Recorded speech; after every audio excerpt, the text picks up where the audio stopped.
بالله من الشيطان الرجيم بسم الله الرحمن الرحيم يا أيها الذين آمنوا اتقوا الله حق تقاته ولا تموتن إلا وأنتم مسلمون صدق الله العظيم وبلغنا رسوله النبي الكريم ونحن على ذلك لمن الشاهدين والشاكرين والحمد لله رب العالمين۔ جہاں ذکر حبیب ہوتا ہے، جہاں ذکر حبیب ہوتا ہے، وہاں خود خدا بھی قریب ہوتا ہے نا؟ جہاں ذکر حبیب ہوتا ہے وہاں خود خدا قریب ہوتا ہے۔ اس شعر کے تناظر میں ایک حدیث پاک سماعت کیجئے۔ اللہ تبارک و تعالیٰ کے پیارے حبیب، نبی محتشم، نبی آخر الزمان، خاتم پیغمبراں، سرور قلب سینہ، تاجدار مدینہ، جناب محمد رسول اللہ صلی اللہ علیہ وسلم ارشاد فرماتے ہیں کہ جب کوئی بندہ مومن اللہ تبارک و تعالیٰ کی محفل میں بیٹھ کر کے ذکر و اذکار کرتا ہے، کیا کرتا ہے بولیے؟ ذکر و اذکار۔ کسی اللہ کا ذکر کیا ہے؟ سبحان اللہ، الحمدللہ، اللہ اکبر، یہ تو اللہ کا ذکر ہے۔ تو اللہ کے نبی علیہ السلام ارشاد فرما رہے ہیں کہ جب کوئی بندہ مومن اللہ و رسول کے ذکر میں بیٹھ کر کے اپنے زبان کو ہلا کر کے الحمدللہ، اللہ اکبر، سبحان اللہ کہتا ہے، تو اللہ تبارک و تعالیٰ کے فرشتے اللہ کے حکم پر آ جاتے ہیں۔ کیا کرنے آ جاتے ہیں؟ اس کو سہارا دینے کے لیے، یعنی آپ فرشتوں کی حفاظت میں آ جاتے ہیں، فرشتوں کی حفاظت میں آ جاتے ہیں، فرشتوں کی نگہبانی میں آ جاتے ہیں۔ قربان جائیے اللہ تبارک و تعالیٰ کی رحمت پر، وہ فرشتے اس وقت آپ کی نگہبانی کرتے رہتے ہیں، اس وقت آپ کے سروں پہ سایہ کرے رہتے ہیں جب تک آپ ذکر میں لگے رہتے ہیں۔ اور اللہ تبارک و تعالیٰ کے پیارے حبیب علیہ السلام فرماتے ہیں کہ اگر اس میں کوئی بھٹکے یا ادھر ادھر سے بھی کسی کام کے غرض سے اس مجلس میں آ گئے تو اللہ تبارک و تعالیٰ فرماتا ہے، اے فرشتوں، اس کے بھی نامہ اعمال میں نیکیاں لکھ دو، اس کے بھی نامہ اعمال میں نیکیاں لکھ دو، کیونکہ یہاں پہ اللہ کا ذکر ہوتا ہے، رسول اللہ کے نام سے درود پاک کا وظیفہ کرتے ہیں۔ اس لیے شاعر نے کہا جہاں ذکر حبیب ہوتا ہے وہاں خود خدا بھی قریب ہوتا ہے، ایسی مجلس میں بیٹھنے والا شخص بڑا ہی خوش نصیب ہوتا ہے۔ آئیے ہم سب مل کر ایک مرتبہ بآواز بلند درود پاک پڑھیے، اللہم صلی علی سیدنا شفیعنا حبیبنا طبیبنا مولانا محمد معدن الجود والکرم منبع العلم والحلم والحکم وآلہ الکرام وابنہ الکریم وبارک وسلم، صلو علیہ صلاۃ وسلام علیک یا حبیبی یا سیدی یا رسول اللہ صلی اللہ تعالی علیہ وسلم۔ یہ عقیقہ کی نسبت سے یہ محفل میلاد کو سجایا اور رچایا گیا ہے، اور ہمارا یہ عقیدہ ہے، ہمارا یہ ایمان ہے کہ جب یا خوشی کا محفل ہو یا غم کی محفل ہو، ہم اپنے نبی کے نام سے گھروں میں میلاد مصطفیٰ کرتے ہیں، اور کرنا بھی چاہیے، کیونکہ جہاں پہ رسول کریم صلی اللہ علیہ وسلم کا ذکر ہوتا ہے اللہ تبارک و تعالیٰ ان گھر والوں کے اوپر اپنی رحمتیں اتارتا ہے، ان گھر والوں کے اوپر اپنی رحمتوں کی بارش کرتا ہے۔ اسی لیے ہمیں اور آپ کو یہ کرنا چاہیے، لیکن سب سے پہلی بات یہ ہے کہ اللہ تبارک و تعالیٰ نے ہمیں ایمان والا بنایا ہے۔ کیا بنایا ہے؟ ایمان والا بنایا ہے۔ اللہ کا قرآن کہتا ہے یا ایھا الذین آمنوا اتقوا اللہ حق تقاتہ ولا تموتن الا وانتم مسلمون، یعنی اللہ کا قرآن کہہ رہا ہے، رب العزت ارشاد فرما رہا ہے کہ اے ایمان والو اللہ سے ڈرو۔ کیا کہہ رہا ہے؟ اے ایمان والو اللہ سے ڈرو جیسا کہ ڈرنے کا حق ہے اگر تم مسلمان ہو۔ یہ اللہ کا اعلان ہے، یہ اللہ کا فرمان ہے کہ کلیئر کر دیا اللہ تبارک و تعالیٰ نے ہمیں ہمارے ذہن سے، ہمارے دماغ سے تمام شک و شبہ کو دور کر دیا۔ یعنی اگر ہم نماز پڑھ رہے ہیں تو ڈریے اللہ سے کہ کاش ہم نے جو نمازیں پڑھی اللہ کی بارگاہ میں کہیں یہ مقبول نہ ہوا تو کیا ہوگا، ہم نے اللہ کی بارگاہ میں حج کیا اگر قبول نہ ہوا تو کیا ہوگا، ہم نے اللہ کی بارگاہ میں عمرہ کیا اگر قبول نہ ہوا تو کیا ہوگا۔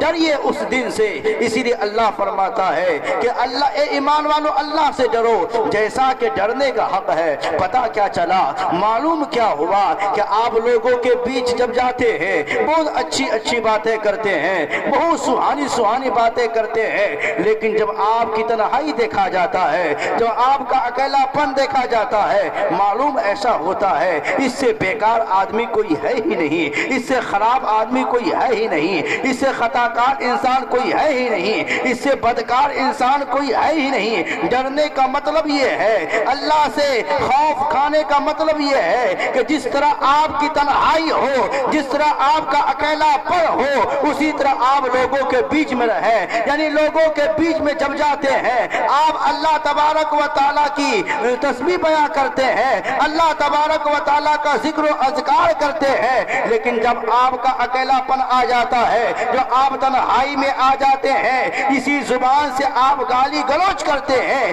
اسی زبان سے آپ غیبت کرتے ہیں، اسی زبان سے آپ چغل خوری کرتے ہیں، یہ اللہ سے ڈرنے کا مطلب نہیں ہوا، یہ حق ادا نہیں ہوا۔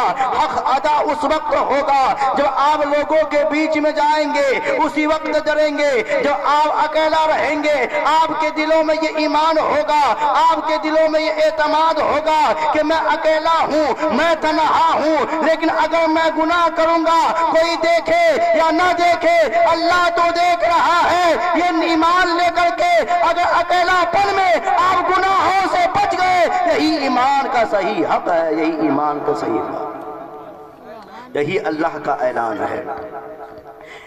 ایک واقعہ آپ کو سناتا ہوں۔ حضرت عیسیٰ علیہ السلام کی قوم میں ایک شخص تھا جس کی عمر تھی 100 سال۔ میری باتوں کو غور سے سماعت کیجیے گا۔ جس کی عمر تھی کتنی؟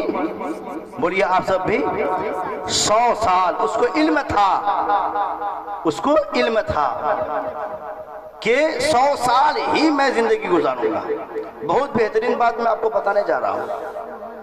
اس کو یہ معلوم تھا کہ 100 سال ہی میں زندگی گزاروں گا، اس سے 1 سیکنڈ نہ آگے جا سکتا ہوں نہ 1 سیکنڈ پیچھے آ سکتا ہوں۔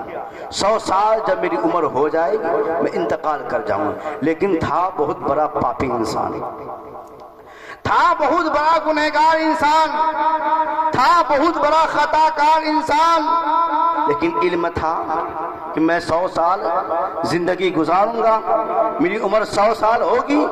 تو کیا سوچا کہ میں 99 سال 99 ایئرس گناہ کروں گا، جب ہمارے پاس 1 سال بچ جائیں گے تب 1 سال کے اندر گناہوں سے توبہ کر کے سچا ایمان والا بن جاؤں گا۔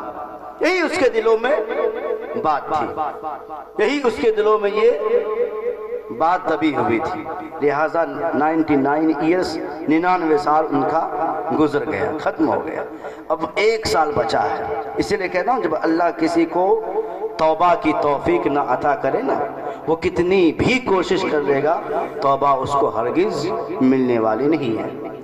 جب اس کا 1 سال بچا، 1 سال جیسے ہی بچا، اب کیا سوچ رہا ہے کہ ابھی ہمارے پاس 1 سال بچے ہوئے، یعنی کہ 12 مہینے بچے ہوئے ہیں، 12 مہینے میں 11 مہینے گناہ کروں گا، جب ایک مہینہ بچ جائے گا اس مہینے کے اندر اپنے گناہوں سے توبہ کر کے سچا ایمان والا بن جاؤں گا، نیک انسان بن جاؤں گا۔ ایک مہینہ جب بچا تو کہا ابھی 24 گھنٹے بچے ہوئے ہیں، 24 گھنٹے کے اندر 12 گھنٹے میں گناہ کروں گا، 12 گھنٹے بچ جاؤں گا تو اس کے اندر اپنے گناہوں سے سچی توبہ کر کے نیک ایمان والا بن جاؤں گا۔ اب 12 گھنٹے بھی چلے گئے، صرف بچے ہیں 12 گھنٹے۔ 12 گھنٹے میں اب وہ سوچ رہا ہے کہ ابھی تو ہمارے پاس 12 گھنٹے بچے ہوئے ہیں، 11 گھنٹے میں گناہ کروں گا، جب 1 گھنٹہ بچ جائے گا تو اپنی گناہوں سے سچی توبہ کر کے، اپنی خطا سے سچی توبہ کر کے ایمان والا بن جاؤں گا، نیک ایمان والا بن جاؤں گا۔ یہ سوچ سوچ کر وہ انہوں نے تمام عمر گزار دی، یہ سوچ سوچ کر انہوں نے تمام وقت گزار دیا، یہ سوچ کر انہوں نے تمام وقت برباد کر دیا۔ اب اس کے پاس بچے ہیں 5 منٹ، اب اس کے پاس زندگی میں جانے کے لیے 5 منٹ بچے ہیں۔ 5 منٹ کے اندر وہ ملک الموت آئیں گے، روح قبض کر کے لے چلے جائیں گے۔ لیکن اسی لیے کہتا ہوں جب کسی کو اللہ توبہ کی توفیق عطا نہ کرے، وہ کتنی بھی کوشش کر لے، کتنی بھی دلوں میں ارادہ لے لے، ہرگز اس کی توبہ قبول ہونے والی نہیں ہے، ہرگز وہ توبہ سے معافی مانگنے والا نہیں ہے۔ جب اس کے 5 منٹ بچے ہیں تو دل میں کیا تصور کر رہا ہے، دل میں کیا خیال کر رہا ہے، ابھی تو ہمارے پاس 5 منٹ بچے ہیں، 5 منٹ کے اندر یعنی 4 منٹ کے اندر گناہ کرتا ہوں، جب 1 منٹ بچ جائے گا، 1 منٹ کے اندر اپنی گناہوں سے سچی توبہ کر کے، اپنی خطاؤں سے سچی توبہ کر کے نیک مومن بن جاؤں گا۔ لیکن جب 1 منٹ بچا ہے، ملک الموت آتے ہیں، اس کی روح قبض کر کے لے چلے جاتے ہیں، توبہ کی اسے مہلت نہیں ملتی، یعنی توبہ بھی نہیں کر سکتا۔ ذرا غور کیجئے گا، 100 سال کی عمر تھی، مکمل اعتماد تھا، مکمل بھروسہ تھا کہ میں 100 سال کی ہی زندگی گزاروں گا، 100 سال ہی زندگی جیوں گا، لیکن پھر بھی توبہ نصیب نہیں ہوئی، سچی توبہ نہیں ملی۔ تو ہم اور آپ دنیا میں آئے، ہماری زندگی کی کوئی گارنٹی نہیں ہے، ہماری زندگی کا کوئی بھروسہ نہیں ہے۔ ہم چلتے چلتے جائے وہیں پہ انتقال کر جائے، ہم کھاتے کھاتے رہے وہیں پہ انتقال کر جائے، ہم بولتے بولتے رہے وہیں پہ انتقال کر جائے، ہم کہیں سفر پہ جا رہے ہیں وہیں پہ انتقال ہو جا رہے ہیں، یا ہم اگر چغلخوری کریں وہیں ہماری موت آ جائے، کوئی گارنٹی نہیں ہے۔ تو جب گارنٹی نہیں ہے تو ہمیں کرنا کیا چاہیے، ہمیں کیا ایمان رکھنا چاہیے کہ ہر حالت میں اللہ کی بارگاہ میں سچی توبہ کرتا رہنا چاہیے، کیونکہ اللہ تبارک و تعالی بندوں کے کردار کو نہیں دیکھتا، بندوں کے صورت کو نہیں دیکھتا، بندوں کے بلڈنگ، بندوں کی دولت کو نہیں دیکھتا۔ اللہ اگر دیکھتا ہے نیت کو دیکھتا ہے، آپ کی نیت سچی ہوئی اللہ تمام گناہوں کو معاف فرما دے گا۔ آپ کی نیت اگر مکمل ہوئی اللہ صورتوں کو نہیں دیکھتا ہے،